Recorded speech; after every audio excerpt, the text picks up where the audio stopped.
Alright guys, this will be our second episode in this.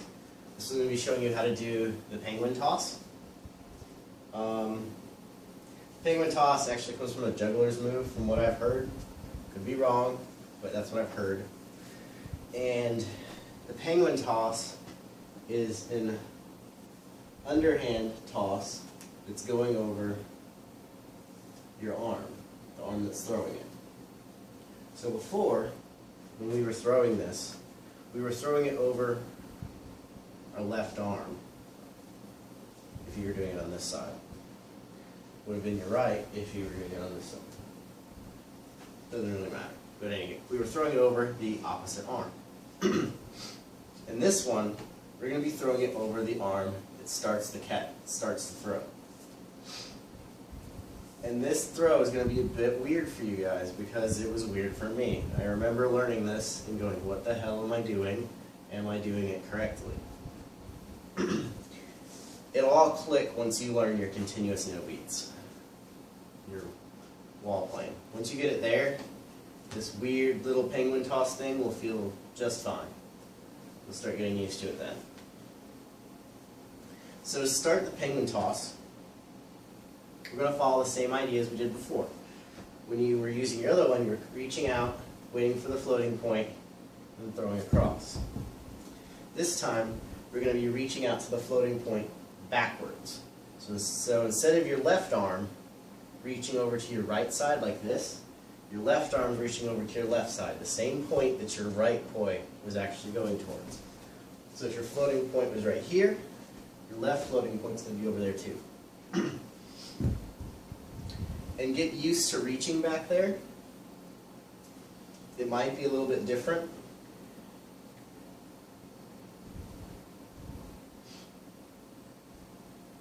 And be ready for this wrist motion. So my hand starts like this, but when I go to do the toss, my wrist turns inside like this. The handle's sticking up. Handle is, I guess, sticking down at that point, not bad. But I'm turning my wrist. Turning it inside my body. So, that. Okay, to my right. That turning motion is what's going to allow you to do this toss. Because if you remember, when we were doing your right-handed toss, your hand was facing upwards right here, and it would be facing downwards right here.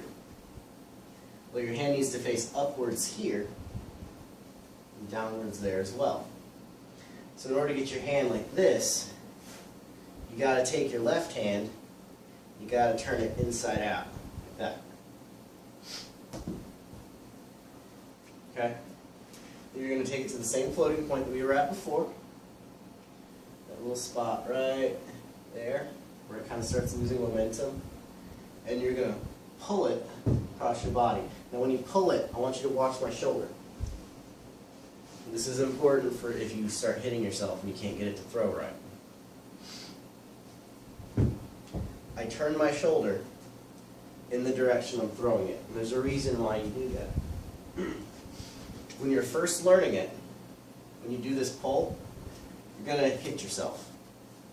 You're going to hit your arm, you're going to hit something, you're not reaching out far enough when you go to start it, because you can reach in real deep, like underneath your arm like that, and have it go over your arm.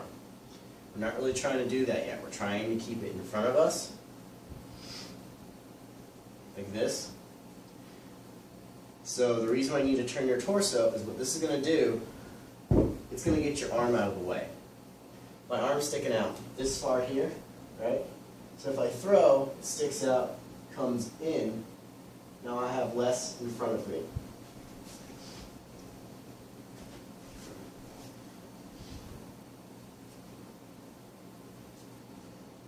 It also helps you with your catches, as if you turn your torso, you can reach farther out. That. Now, once you get it to throw across your body without it hitting you, you're going to have to work on the catch. Now the catch is actually kind of cool because it's going to roll across your arm like this and into your hand, like so. Bit different than the one we were doing before where we were catching it like this, with our hands like this. This is when you're catching like this.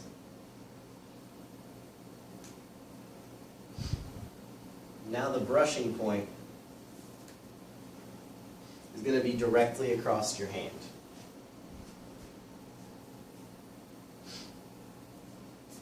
But when you bring your hand down to catch it, don't bring it in like this or like this. Have it just about flat. Because instead of the poi brushing against your hand is going to brush against your poi. You're going to reach down and brush this part of your hand across your poi. Look at that. I don't know if you can see it that well, but I'm reaching down like that and then catching it with my thumb when I reach the end of the string.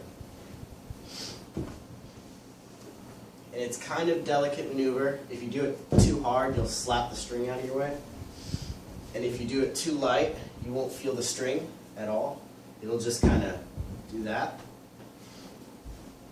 You want to have pressure rubbing against the string. Oops.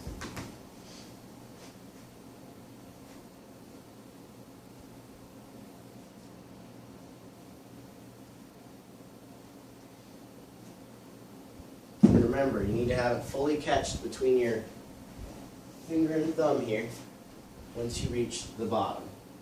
Right there. That's when you should have it catched. That way you have a full grip when you come back around. If you lose your grip at the bottom, it'll either fall out, or what will happen is you'll get it like this. You only have half the string. And you'll come back up to do the catch again, and you'll be having to compensate for that, and you'll lose it.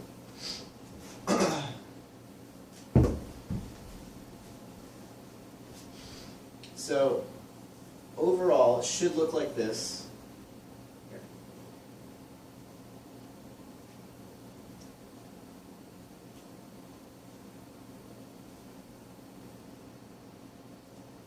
And this will be your penguin toss thing. This is the motion that your left arm will be doing, or your non-dominant arm.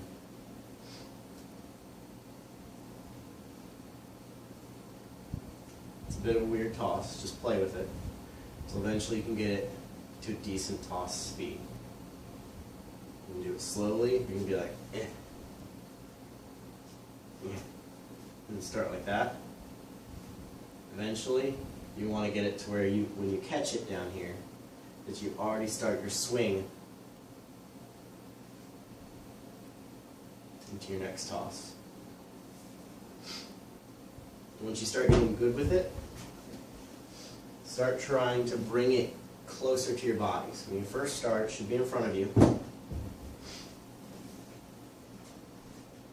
Not touching any of your other body parts, not anything on this arm really. As you get better with it, take it and tuck it underneath your elbow. And throw it over your elbow. And eventually, get it to where you can throw it underneath your armpit and get it to throw over that. So, elbow,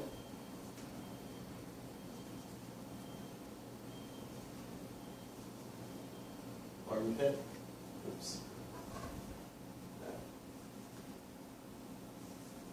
Alright? The next thing will be the continuous no beats.